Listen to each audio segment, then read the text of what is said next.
Assalamualaikum warahmatullahi wabarakatuh. Hai adik-adik, bagaimana kabarnya hari ini?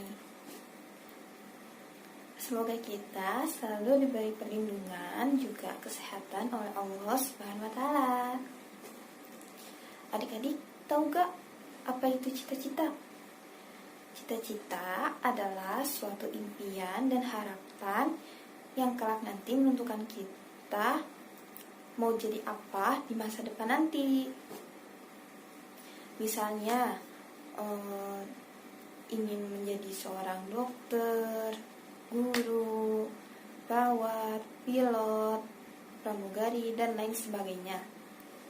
Nah, dengan adanya cita-cita dapat memotivasikan kita untuk terus semangat dan giat belajar untuk mencapai cita-cita tersebut.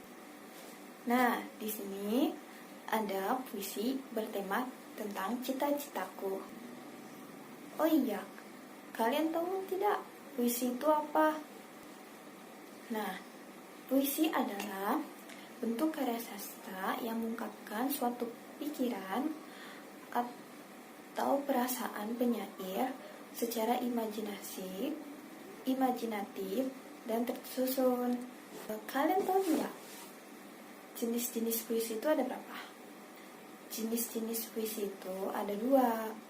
Yang pertama, puisi lama, dan yang kedua, puisi baru.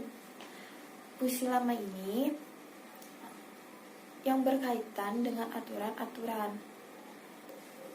Yang pertama, jumlah kata dalam satu baris, jumlah baris dalam satu bait, persajakan atau rima, banyak suku kata tiap baris, dan antara lain ada irama. Di sini ada jenis puisi lama. Yang pertama ada pantun. Pantun ini memiliki ciri-ciri. Setiap bait terdiri 4 baris. Baris pertama dan kedua sampiran, baris ketiga dan keempat merupakan isi. Nah, pantun ini bersajak A, B, A, B. Setiap baris terdiri dari 8 hingga 12 suku kata. Dan pantun ini berasal dari Melayu. Dan yang kedua, ada syair. Syair ini terdiri dari 4 baris. Berirama A, A, A, A. Keempat baris tersebut mengandung arti makna atau maksud dari penyair. Yang kedua, ada puisi baru. Puisi baru ini bentuknya lebih bebas dari puisi lama. Dari segi jumlah baris, suku kata, maupun rima. Ciri-ciri puisi baru: bentuknya rapi, mempunyai persajakan akhir,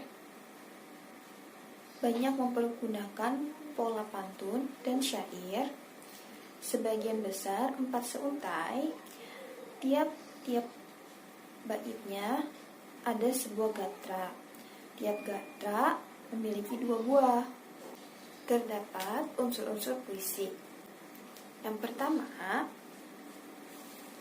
ada rima, yaitu pengulangan bunyi dalam puisi. Yang kedua, ada ritma. Ritma ini sebagai berhubungan dengan bunyi dan juga pengulangan bunyi. Selanjutnya ada pertumbuhan dan perkembangan hewan. Nah, pertumbuhan dan perkembangan hewan ini ada dua fase. Yang pertama, fase embrionik. Yang kedua, fase pasca embrionik. Yang pertama, ada fase embrionik. Dimulai dari zigot hingga pembentukan embrio sebelum lahir atau menetas. Pasca embrionik yaitu dimulai dari menetas hingga dewasa. Yang pertama, pasca embrionik yaitu setelah terbentuknya zigot dari pertemuan antara sperma dan ovum pada proses fertilisasi.